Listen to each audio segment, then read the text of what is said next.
نیکی کرنے والا نیکی کا صلہ ضرور پاتا ہے۔ بے رحم انسان نہیں درندہ ہے۔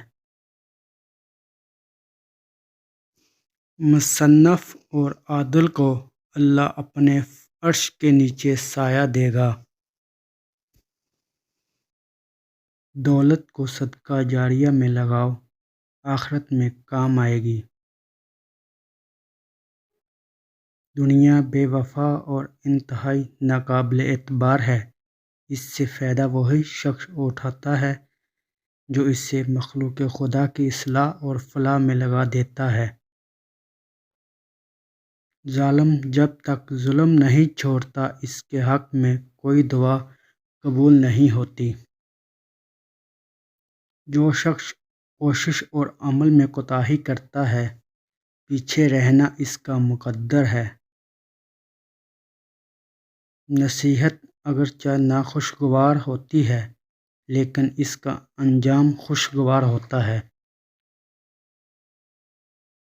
مظلوم کی تکلیف تو چند اسات کی ہوتی ہے مگر ظالم ابدی مصیبت میں مبتلا ہو جاتا ہے۔ نیک نیت کی وجہ سے کام نیک اور بری نیت کی بدولت برا ہو جاتا ہے۔ آدمی وہ ہے جس کی ذات سے دوسروں کو فائدہ پہنچے ورنہ پتھر ہے۔ احساس کیا ہے؟ دوسروں کی تکلیف کو اپنی تکلیف سمجھنا۔ مصیبت میں حوصلہ نہیں ہارنا چاہیے، ہمت سے اس کا مقابلہ کرنا چاہیے۔ ہمت طاقت سے زیادہ کام کرتی ہے۔ آخرت میں نیکیوں کے مطابق مرتبے ملتے ہیں، اس لیے نیکی کرو۔ جس مظلوم کو بادشاہ سے انصاف نہ مل سکے اسے خدا انصاف دلاتا ہے۔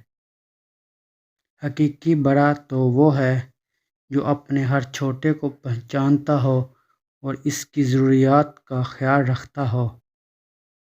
جیسا سلوک تو مخلوق خدا سے کرے گا ویسا سلوک ہی خدا تیرے ساتھ کرے گا۔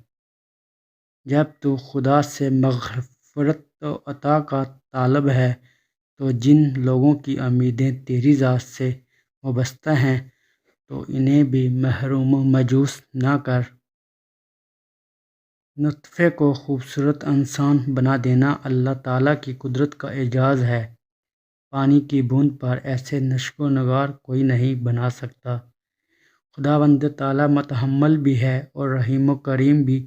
وہ گناہ گاروں کو توبہ کے لیے مہلت دیتا ہے، توبہ کرنے والوں کو دامن رحمت میں ڈانپ لیتا ہے۔ بڑے بڑے متکبروں اور سرکشوں کو بھی خدا کے سامنے جھکے بغیر چارہ نہیں ہے۔ کوئی شخص روزی اپنی لیاقت اور طاقت سے نہیں حاصل کرتا، اللہ سب کا رازق ہے۔